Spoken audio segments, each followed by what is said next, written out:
نحمدہ ونصلی علی رسولہ الکریم اما بعد۔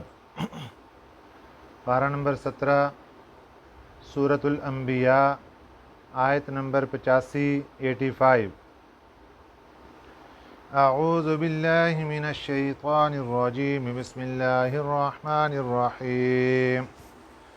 وإسماعیل وإدریس وذا الکفل کل من الصابرین وأدخلناهم في رحمتنا إنهم من الصالحين صدق اللہ العظیم۔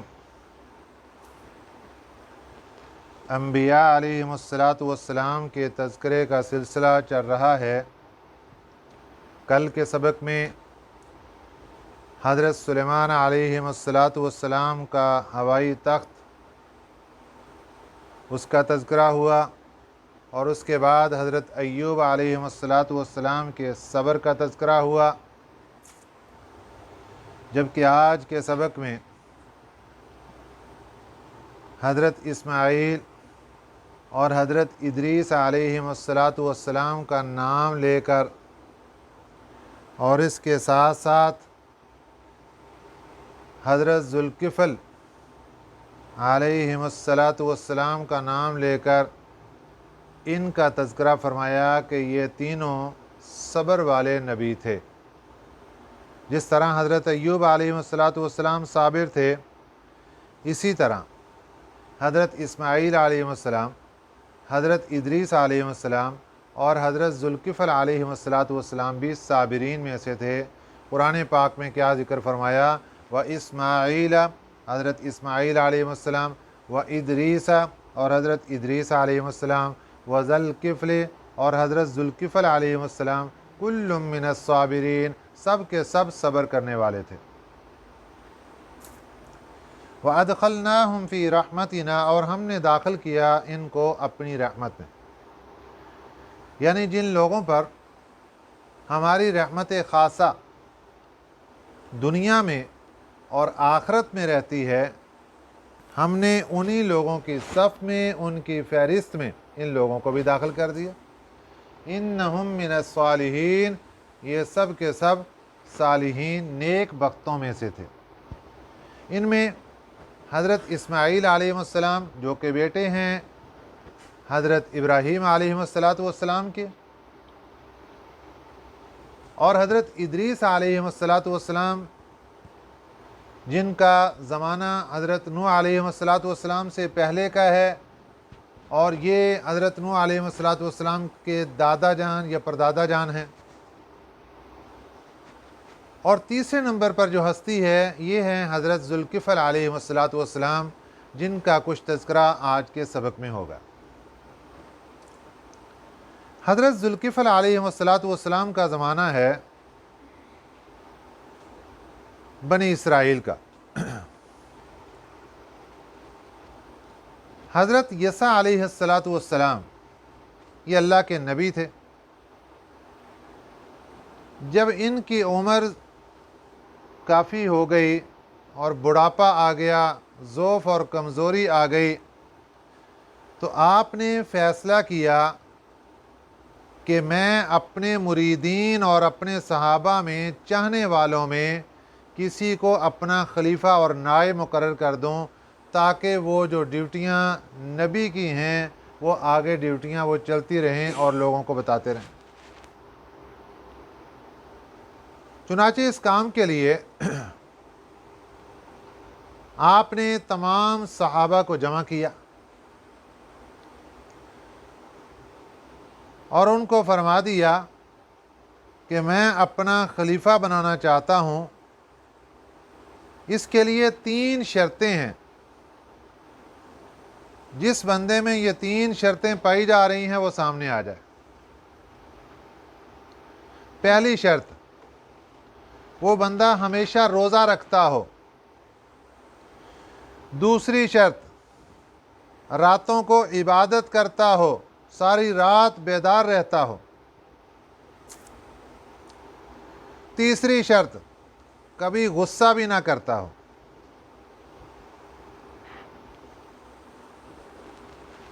اب جب یہ 3 شرطیں بیان کی، مجمع پر سکتہ طاری ہو گیا کہ بہت مشکل شرائط ہیں، کون ہوگا جو ان تینوں شرائط کا حامل ہوگا، جس کے اندر یہ تینوں شرائط پائی جا رہی ہوں گی۔ چنانچہ مجمع میں ایک ایسا غیر معروف آدمی کھڑا ہو گیا جس کو لوگ حقیر اور ذلیل سمجھتے تھے۔ اس نے کہا کہ جناب میں اس کام کے لیے حاضر ہوں۔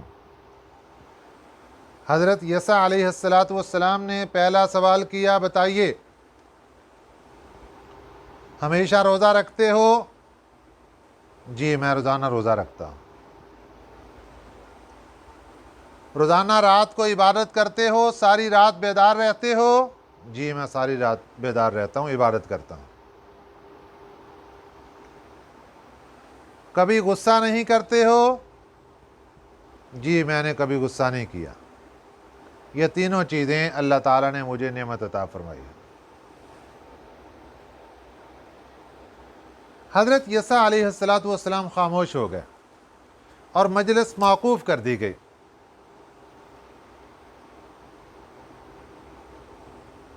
پھر کسی اور دن آپ نے اسی طرح اجلاس دوبارہ بلایا اور پھر آپ نے یہی سوال دہرایا کہ میں اپنا خلیفہ اور نائب مقرر کرنا چاہتا ہوں۔ 3 شرائط ہیں۔ پہلی شرط، جو ہمیشہ روزہ رکھتا ہو، ہمیشہ رات بھر عبادت کرتا ہو بیدار ہو کر، اور کبھی غصہ نہ کرتا ہو۔ اب پھر وہی معاملہ ہوا کہ پورے مجمع پر سکتہ طاری ہے، کوئی نہیں کھڑا ہوا، اور وہ شخص پھر کھڑا ہو گیا۔ اب حضرت یسع علیہ السلام نے ان سے سوال و جواب کر کے ان کو اپنا خلیفہ اور نائب مقرر کر دیا۔ اس شخص کا نام تھا ذوالکفل۔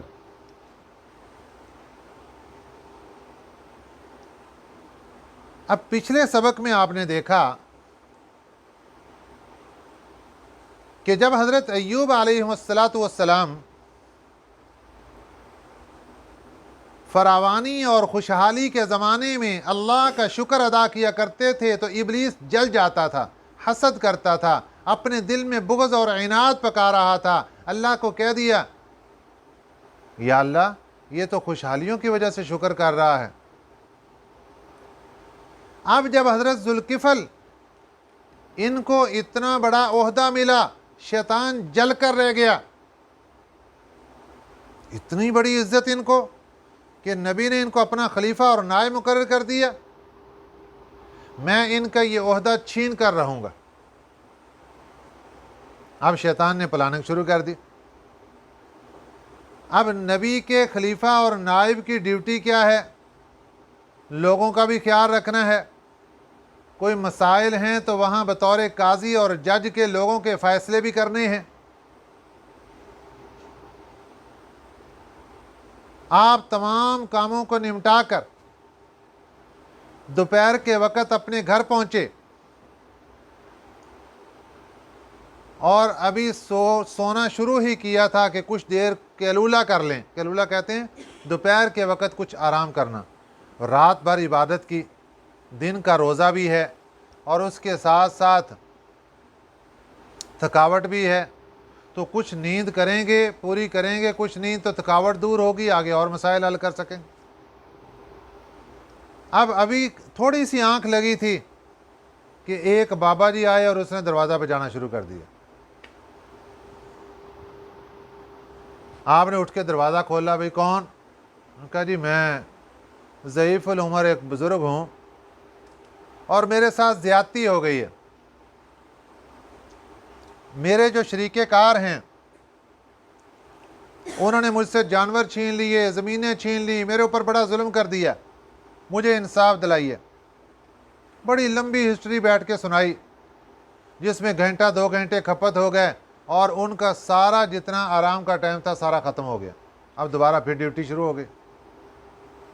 تو انہوں نے فرمایا حضرت ذوالکفل علیہ السلام نے کہ دیکھو آپ جب میں ابھی مجلس لگاؤں گا تو آپ وہاں آنا، پھر میں آپ کا انصاف کروں گا۔ ٹھیک ہے جی میں آؤں گا۔ چلا گیا۔ یہ ابلیس شیطان تھا جو کہ ایک بابا جی کے روپ میں ان کے دوپہر کا وقت جو آرام کا تھا اس کو بے سکون کرنے کے لیے یہ پہنچا تھا کہ رات بھر عبادت کی، نہیں سوئے، سارا دن مسلسل چل رہے ہیں، روزہ بھی رکھا ہے، یہ تھوڑا سا آرام کر کے پھر یہ آگے نئے سرے سے لوگوں کے کاموں میں مشغول ہو جائیں گے، عبادت میں مشغول ہوں گے، لہذا ان کے دوپہر کے آرام کو خلل میں ڈال دیا جائے۔ یہ شیطان کا کارنامہ۔ اب وہ تشریف لے گئے، بیٹھ کے انتظار کر رہے ہیں کہ بابا جی کدھر ہیں، ان کے ساتھ بڑا ظلم ہو گیا۔ بابا جی کوئی چکر ہی کوئی نہیں۔ رات ساری گزر گئی، دن بھی گزر گیا، رات بھی گزر گئی۔ اگلے دن پھر مجلس لگا کے بیٹھے، پھر انتظار کرتے رہے۔ دوپہر کے وقت میں ساری مجلس ختم کر کے گھر پہنچے، ابھی جا کر لیٹے ہی ہیں، پھر دروازہ بج گیا۔ کون؟ میں ایک ضعیف العمر بزرگ ہوں، میرے ساتھ زیادتی ہو گئی، میری سنوائی کیجیے۔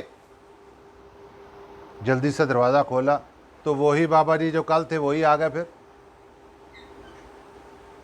بھئی آپ کا میں انتظار کرتا رہا تو آپ وہاں کیوں نہیں آئے؟ اچھا جی مسئلہ یہ ہوا کہ میرے جو شریک کار تھے جب ان کو پتہ چلا کہ میں خلیفہ صاحب کے پاس چلا گیا ہوں تو انہوں نے مجھ سے یاد دہانی کروا لی اور مجھ سے وعدہ کر لیا کہ ہم آپ کو دیتے ہیں، اور جب آپ کی مجلس ختم ہو گئی تو پھر انہوں نے وعدہ واپس لے لیا، کہتے ہیں ہم آپ کو کچھ نہیں دیں گے۔ اس لیے یہ معاملہ ہو گیا کہ میں آپ کی مجلس میں نہیں آ سکا۔ اور پھر لمبی ایک ہسٹری سنانی شروع کر دی، پیچھے یہ ہوا، پھر یہ ہوا، پھر یہ ہوا، اور سارا جتنا آرام کا وقت تھا سارا ختم کر دیا۔ اب اس موقع پر ایک عام آدمی جس کے اوپر ساری رات کی نیند بھی اس کے اوپر ہے، دن کی تھکاوٹ بھی ہے، روزہ بھی ہے، وہ ایسے موقع پر غصے میں آ جائے گا۔ لیکن شیطان کا مقصد ہی یہ تھا کہ یہ غصے کے اندر آئیں اور ان کی شرط ختم ہو جائے، ان سے خلافت کا عہدہ ختم کر دیا جائے، لیکن وہ غصے میں نہیں آئے۔ پھر ان کو فرمانے لگے کہ ٹھیک ہے، ابھی جب میں مجلس لگاؤں گا تو آپ وہاں آ جانا۔ اب جب مجلس شروع ہوئی پھر کوئی نہیں آیا، کیونکہ وہ تو آ رہے تھے، نہ کوئی اس کا کوئی کام تھا نہ کچھ بھی نہیں، وہ تو ان کے آرام میں خلل ڈالنے کے لیے آ رہا تھا۔ اب جب تیسرا دن ہوا تو 3 دن مسلسل، راتوں کو تو نیند ہے ہی نہیں ہے، دن کا قیلولہ بھی ختم ہو گیا، تو گھر والوں کو کہہ دیا کہ دروازہ مین گیٹ بند، کمرے کا بند، کوئی بھی شخص اندر داخل نہیں ہو سکے، کیونکہ 3 دن سے مجھے نیند میں ہوں اور میری تھکاوٹ بہت زیادہ ہو گئی، اس لیے مجھے آرام کی ضرورت ہے۔ باہر دروازہ بجایا، کسی نے کھولا ہی نہیں، کہا آگے نہیں جا سکتا۔ پیٹتا رہا، انہوں نے کہا جی آگے نہیں جا سکتے، وہ آرام کر رہے ہیں۔ اب اس نے کیا کیا، روشن دان سے داخل ہوا اور جا کر جو اندر کمرے کا دروازہ تھا اس کو بجانا شروع کر دیا۔ اب انہوں نے دیکھا، اٹھ کے جا کر دیکھا تو دروازہ بند ہے، یہ کہاں سے آ گئے؟ وہ فوراً پہچان گئے کہ یہ انسان تو ہو نہیں سکتا۔ پوچھا کہ تم شیطان ابلیس ہو؟ انہوں نے کہا ہاں جی۔ میرے پاس اور کوئی چارہ کار نہیں تھا آپ کو گمراہ کرنے کے لیے، آپ کو پریشان کرنے کے لیے، تو میرے پاس یہ ایک ہیلا تھا، اس لیے میں آیا تھا، لیکن آپ اس میں بھی پاس ہو گئے۔ تو اس شخصیت کا نام ہے حضرت ذوالکفل علیہ السلام۔ پہلے ان کو خلیفہ اور نائب مقرر کیا گیا، پھر اللہ تعالیٰ نے ان کو نبوت سے سرفراز فرما دیا اور ان کو اللہ تعالیٰ نے اپنا نبی بنا دیا۔ یہ ہیں حضرت ذوالکفل علیہ السلام۔ وَظَنُّونِ إِذْ ذَهَبَ مُغَاضِبًا،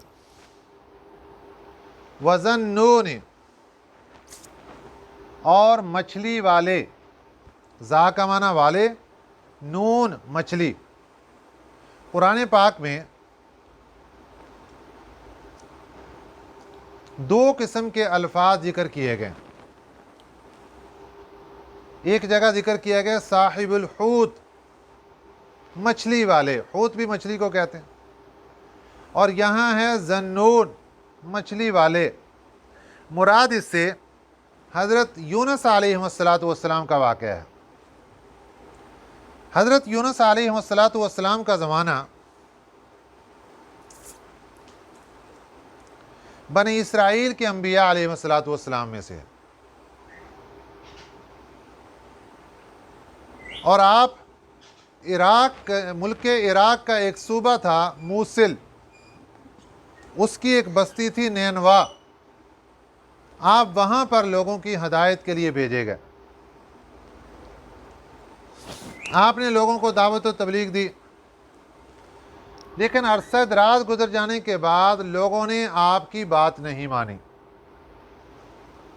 ایک دن آپ نے لوگوں کو اللہ تعالیٰ کی عذاب کی سخت وعید سنائی اور اللہ تعالیٰ کا پیغام پہنچا دیا کہ تمہارے اوپر اب عذاب آنے والا ہے، 3 دن انتظار کرو، اس کے بعد عذاب آئے گا، تم سب کو ختم کر دے گا۔ یہ اعلان فرما کر بستی میں آپ بستی سے نکل گئے۔ اب بستی والوں نے جب تیسرے دن عذاب کے آثار دیکھے، نشانیاں دیکھی کہ واقعی عذاب تو آنے والا ہے، انہوں نے حضرت یونس علیہ السلام کو ڈھونڈنا شروع کیا۔ آپ نہ ملے کہ ہم ان کے ہاتھ پر توبہ کر لیتے ہیں، ایمان لے آتے ہیں، لیکن وہ نہ ملے۔ تو ان لوگوں نے کیا کیا کہ خود بھی ساری قوم اور جو جانور تھے ان کو بھی اور ساری قوم یہ کھلے میدان میں نکل آئی اور اللہ تعالیٰ کے سامنے رونے لگے، گڑ گڑانے لگے، اور جو جانور تھے ان کے پاس، ان کے بچے جانوروں سے الگ کر دیے۔ اب جب بچوں کو الگ کیا تو بچے الگ چیخیں مارنے لگے، وہ جانور بچے الگ کرنے کی وجہ سے جانور الگ چیخیں مارنے لگے، تو یوں ایک شور و غل برپا ہو گیا اور لوگ بھی رونے پیٹنے لگے اللہ کے سامنے۔ گویا کہ جانوروں کی چیخ و پکار بھی اور لوگوں کی چیخ و پکار بھی جب اللہ کے دربار میں پہنچی تو اللہ تعالیٰ کو رحم آ گیا اور اللہ تعالیٰ نے آیا ہوا عذاب اس قوم سے واپس لوٹا دیا۔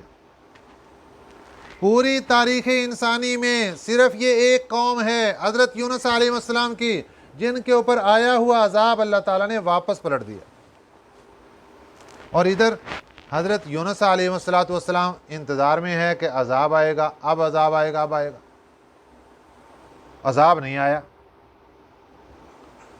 اب قوم والوں کے ہاں ایک قانون تھا کہ جس بندے کا جھوٹ ثابت ہوتا اس کو قتل کر دیا جاتا تھا، کہ یہ بندہ جھوٹ بولتا ہے لہذا اس کو قتل کر دو۔